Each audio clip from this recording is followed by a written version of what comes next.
Assalamualaikum warahmatullahi wabarakatuh. Perkenalkan, nama saya Nikiana Susanti dengan NIM J3J217460. Di sini saya akan mempresentasikan hasil laporan akhir saya yang berjudul Peningkatan Produksi Susu Segar dengan Manajemen Pakan Ideal di Peternakan Sapi Perah Bapak Huda yang dibimbing oleh Ibu Astriana Febrisari. Di sini saya akan membahas 5 bab.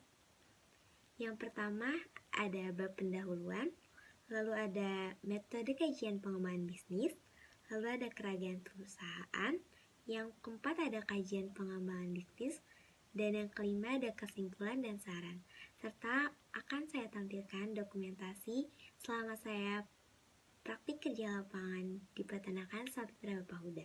Pada bab pertama yaitu bab pendahuluan. Indonesia merupakan negara agraris yang memiliki sumber daya alam melimpah dengan luas lahan pertanian pada saat ini, sehingga memiliki potensi untuk dikembangkan. Seperti pada gambar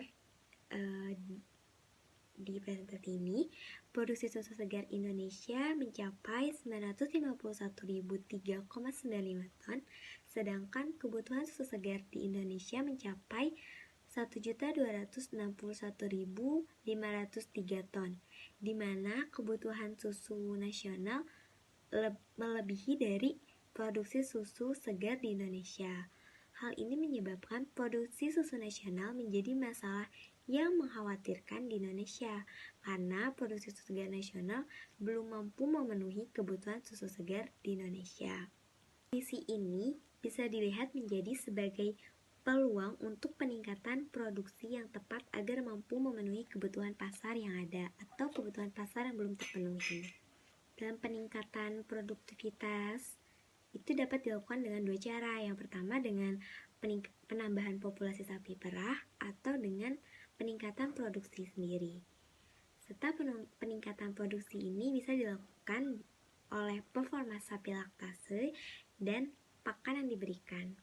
Sebagian peternak belum mempertimbangkan kondisi sapi dan tingkat produksinya, sehingga dikhawatirkan akan menyebabkan pemborosan, baik pemborosan pakan yang diberikan melebihi kebutuhan maupun pemborosan sapi yang rusak karena tidak berproduksi sebagaimana semestinya. Salah satu contoh peternakan sapi perah Bapak Huda merupakan peternakan penghasil susu segar di daerah Pondok Ranggon, Jakarta Timur. Produksi susu segar yang dihasilkan oleh peternakan sapi perah Bapak Huda menghasilkan 6-7 liter 1 ekor sapi per harinya. Produktivitas ini masih terlalu rendah. Hal ini disebabkan karena pemberian pakan yang tidak dihitung dengan kebutuhan sapi. Untuk produksi susu sapi yang tinggi diperlukan adanya imbangan pakan konsentrat dengan hijauan, yaitu imbangan pakan konsentrat sebesar 40 sedangkan imbangan pakan hijauan sebesar 60. Adapun imbangan yang dilakukan di peternakan sapi perah Bapak Huda setelah dihitung imbangannya sebesar 22,5% pakan hijauan dan 77,5% pakan konsentrat. Hal ini masih jauh dari imbangan rasio yang seharusnya. Serta pemberian pakan peternakan sapi perah Bapak Huda pun belum menghitung dari bobot sapi yang ada di lapangan. Berdasarkan hal tersebut, diperlukan upaya manajemen pemberian pakan yang tepat dengan kebutuhan sapi yang dimiliki peternak melalui tahapan manajemen pakan ideal untuk sapi perah. Oleh karena itu, peningkatan produksi susu menjadi peluang perusahaan peternakan sapi perah Bapak Huda untuk meningkatkan pendapatan pada peternakan sapi perah Bapak Huda. Pada bab kedua ada metode kajian pengembangan bisnis. Dalam metode kajian pengembangan bisnis ada dua metode yang dipakai, yaitu metode kajian kuantitatif serta metode kajian kualitatif.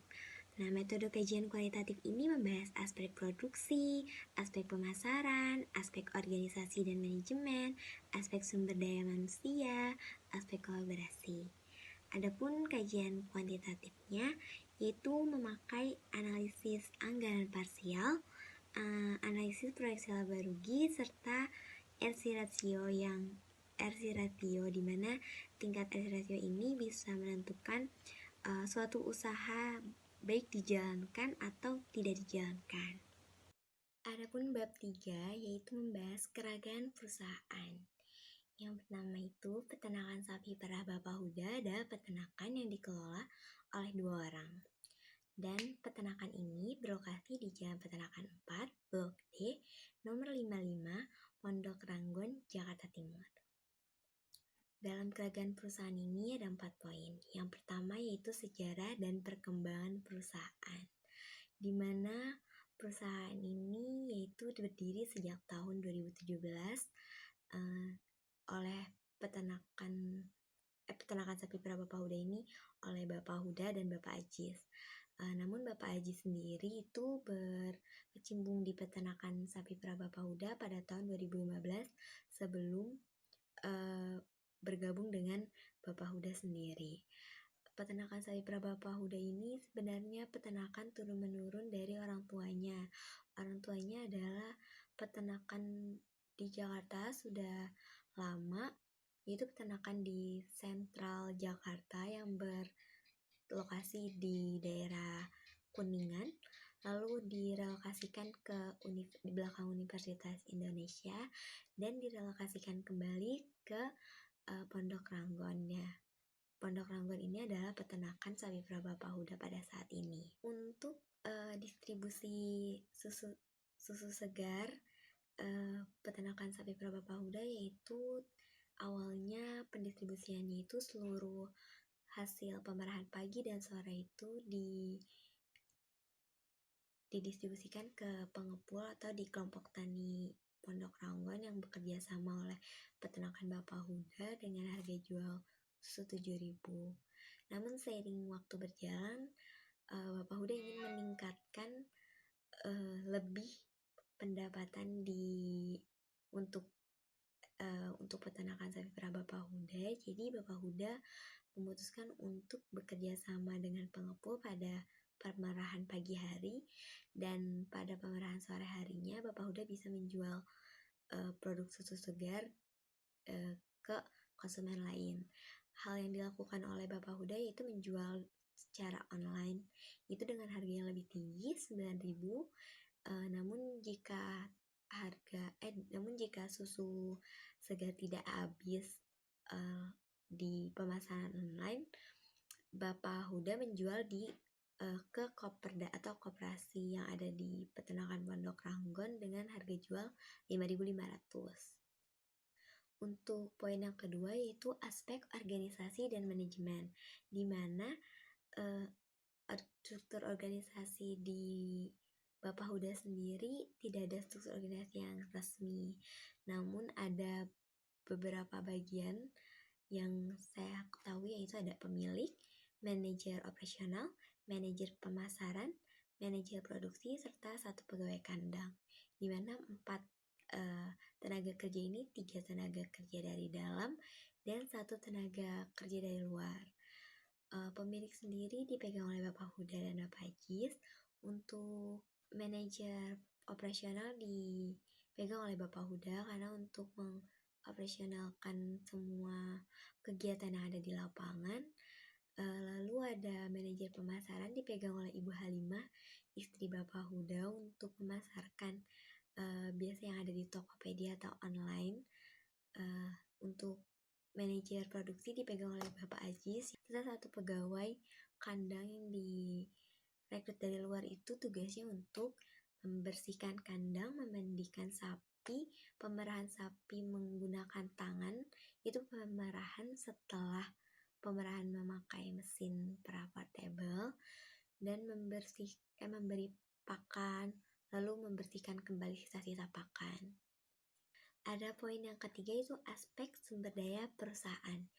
Di sini ada aspek sumber daya manusia serta aspek sumber daya keuangan, di mana sumber daya manusia itu yang tadi direkrut hanya 1 pegawai untuk spesifikasi tenaga kerja di peternakan sapi perah Bapahuda sendiri tidak ada spesifikasi atau keahlian khusus pada bidangnya, tapi hanya pada tanggung jawab dan kejujuran serta keinginan ingin bekerja dengan serius.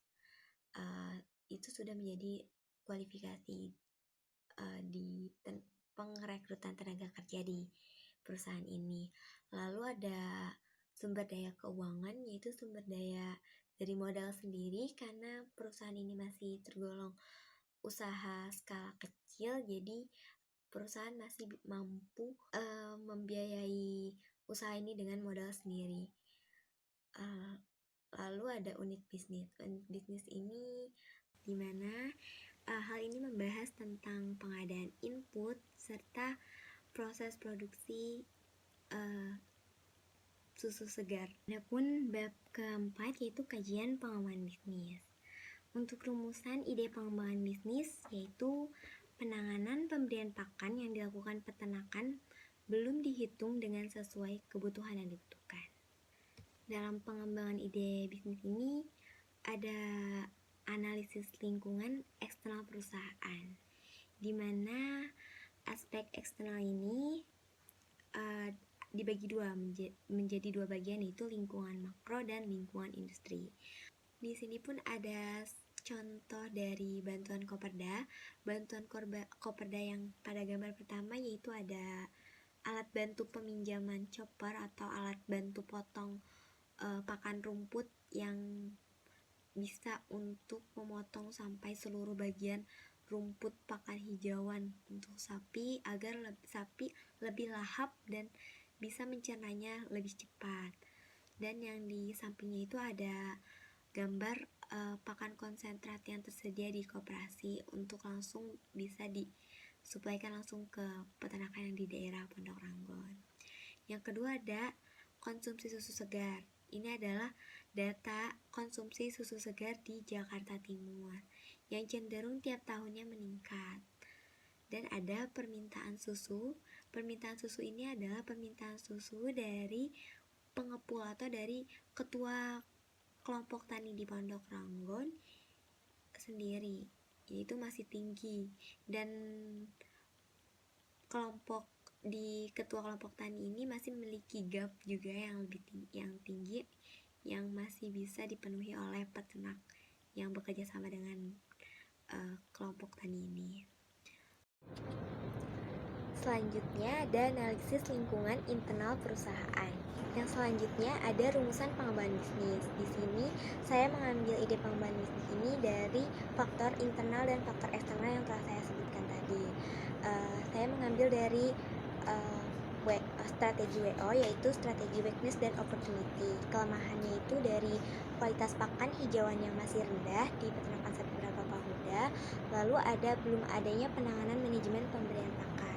Yang menjadi peluangnya itu peningkatan konsumsi masyarakat di sekitar, lalu adanya hari minum susu sedunia, serta ada pengepul yang bersedia bekerja sama dalam pendistribusian dari hasil peternakan sapi perah Bapahuda. Dan ide pengembangan bisnis ini yaitu peningkatan produksi susu segar dengan manajemen pakan ideal di peternakan sapi perah Bapahuda. Dan ini akan dianalisis melalui analisis finansial dan analisis non finansial. Hasil finansialnya pun ternyata layak, maka ide pengembangan bisnis ini akan dijalankan. Namun jika memang masih tidak layak, maka ide pengembangan bisnis ini akan dievaluasi terlebih dahulu dan akan dijalankan jika sudah layak semuanya. Selanjutnya ada perencanaan produk di tabel pertama, yaitu tabel produksi susu peternakan. Tabel produksi susu peternakan ini pendistribusiannya ada ke koperasi, ke pengepul susu, lalu ke online. Dan waktu selama saya praktik kerja lapangan yaitu selama 3 bulan, jumlah susu ke koperasinya itu selama 3 bulan 1.308 liter, ke pengepul susu sebanyak 5.308, dan ke online sebanyak 1.241. Total jumlah susu dalam 3 bulan itu produksi ini sebanyak 7.837. Lalu di tabel kedua ada tabel permintaan yang belum terpenuhi. Tabel ini adalah tabel dari produksi dan permintaan ketua kelompok tani sebagai konsumen peternakan sapi perah Bapahuda. Di sini produksinya itu stabil, yaitu antara 4.000 liter per bulannya, dan permintaannya itu kurang lebih 20.000 per bulannya. Ketua kelompok tani ini masih memiliki banyak selisih gap, maka ketua kelompok tani ini bekerja sama dengan 6 peternakan, salah satunya itu peternakan sapi perah Bapahuda. Yang ketiga yaitu ada tabel perencanaan produk. Perencanaan produk sendiri itu dihitung dari sapi laktase yang ada di peternakan sapi perah, yaitu 14 ekor. Lalu susu per hari yang akan saya tingkatkan sebesar 12 liter dalam 1 ekor sapi per harinya, maka akan dihasilkan total per liter per harinya 168. Selanjutnya ada perencanaan pemasaran, yaitu ada STP, segmenting, targeting, dan positioning. Adapun bauran pemasarannya yaitu ada 4P, product, price, place, dan promotion. Berikutnya ada perencanaan produksi. Perencanaan produksi itu ada alur produksi. Alur produksi dalam kajian pengembangan bisnis ini lebih difokuskan ke perhitungan pakan yang dibutuhkan sapi perah Bapahuda. Selanjutnya ada tabel perhitungan pakan dalam sehari. Bisa dilihat bahwa pakan hijauan yaitu 112 kg per harinya, untuk konsentrat ampas tahu 117,6 kg, dan konsentrat trisila, konsentrat bubuk itu sebesar 50,4 kg. Kita ada vitamin untuk penambah nafsu makan dan pelengkap untuk kalsium sapi yaitu sebesar 0,06 kg. Adapun kegiatan rutin pada perusahaan, selanjutnya layout perusahaan seperti ini. Luas lahannya itu 900 meter persegi. Lalu ada perencanaan organisasi dan manajemen. Lalu ada struktur organisasi. Di sini saya menambahkan 1 pegawai tenaga kerja, yaitu sebagai asisten manajer. Lalu ada perencanaan sumber daya manusia. Nah, perencanaan sumber daya manusia yang untuk perencanaan kolaborasi sendiri masih sama seperti sebelumnya, yaitu peternakan bekerja sama dengan pabrik tahu dan peternakan bekerja sama dengan Koperda. Untuk peternakan ke distribusi yaitu hanya 2, ke pengepul susu dan UKM. Adapun perencanaan finansial, yaitu yang pertama bahan input berdasarkan harga. Yang kedua modal dari usaha, saya pun masih modal usaha sendiri. Terus yang ketiga ada produksi susu, peningkatan produksi susu. Untuk yang keempat yaitu pajak yang digunakan itu pajak sebesar 0,5%. Pajak ini berlaku pada tahun 2018 yang diperbaharui.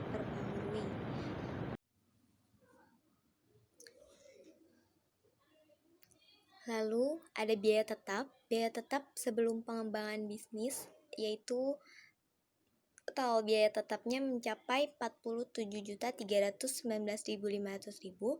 Namun setelah pengembangan bisnis dengan pakan ideal ini menjadi 53.319.500. Artinya dengan adanya pengembangan bisnis ini biaya tetapnya menjadi bertambah. Untuk biaya variabel, yaitu sebelum adanya pengembangan bisnis ini sebesar 27.691.050,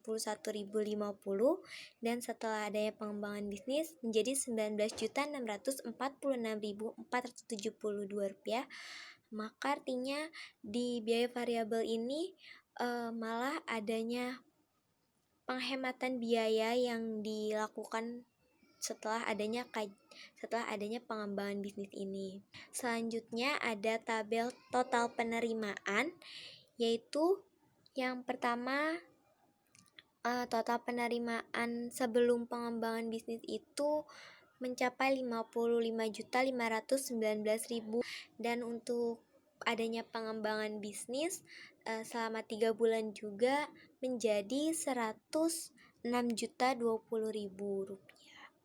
Untuk proyeksi laba ruginya dari total penerimaan yang sebelum itu laba bersihnya minus bila dihitung. Ternyata menghasilkan minus 19.769.145 rupiah. Sedangkan setelah dikaji dengan pengembangan bisnis, laba bersih yang dihasilkan menjadi positif, yaitu sebesar 32.523.928 rupiah. Ada juga analisis RC ratio pada sebelum pengembangan bisnis ini mencapai 0,74 kurang dari 1. Setelah pengembangan bisnis ini, RC rasionya menjadi 1,45. Lalu ada analisis anggaran parsial yang meningkatkan keuntungan sebesar 52.545.578 rupiah. Hal ini bisa dilihat bahwa sebelum dan sesudah pengembangan bisnis ini terlihat berbeda, karena pada sebelum ternyata setelah dianalisis secara finansial merugikan bagi perusahaan, namun setelah sesudah pengembangan bisnis ini mendapatkan keuntungan yaitu sebesar 33.054.028 rupiah. Ada aktivitas tahapan pengembangan bisnis, itu dilakukan 8 tahapan. Dalam tahapan pengembangan bisnis ini dapat dicari critical path-nya, yaitu aktiviti dari proyek tersebut sebelumnya memerlukan waktu 47 hari. Dengan metode critical path method ini mendapatkan waktu tercepat, yaitu sebesar 40 hari dari sebelumnya 47 hari. Lalu di sini ada gambar presiden grab-nya, bisa dilihat seperti ini. Bab yang kelima ini ada kesimpulan dan saran. Kesimpulannya adalah dengan adanya pengembangan bisnis ini dalam merencanakan strategi peningkatan produksi susu segar dengan manajemen pakan ideal ini, menurut saya berhasil untuk dikembangkan, diterapkan di peternakan sapi perah Bapahuda. Sebab manajemen pakan ideal ini sangat diperlukan di peternakan sapi perah Bapahuda sebagai peternakan yang tergolong peternakan yang masih skala kecil, karena manajemen pakan ini sangat berpengaruh dalam hal peningkatan produksi susu. Untuk sarannya, perusahaan peternakan sapi perah Bapahuda berdasarkan kajian pengembangan bisnis ini dan perbaikan manajemen ini harus selalu dikaji dengan keadaan perusahaan yang ada di lapangan, seperti misalkan ada penambahan sapi baru atau pengurangan sapi, berarti dikaji lagi pakannya harus sesuai dengan kebutuhan sapi yang ada di lapangan. Dan juga analisis penjualan serta produksi harus dilakukan secara bertahap atau secara periode agar bisa melihat gambaran bahwa pencapaian pasar sudah sesuai dengan keinginan atau bisa menentukan target pasar untuk masa yang akan datang. Adapun dengan ini dokumentasi selama saya praktik kerja lapangan. Terima kasih atas perhatian dari Ibu Astriana Febrisari selaku dosen pembimbing saya, dan terima kasih saya ucapkan juga kepada dosen penguji saya yang akan menguji saya pada tanggal 19 Agustus mendatang. Sekian presentasi laporan akhir sidang saya. Semoga sidang ini dapat berjalan dengan lancar.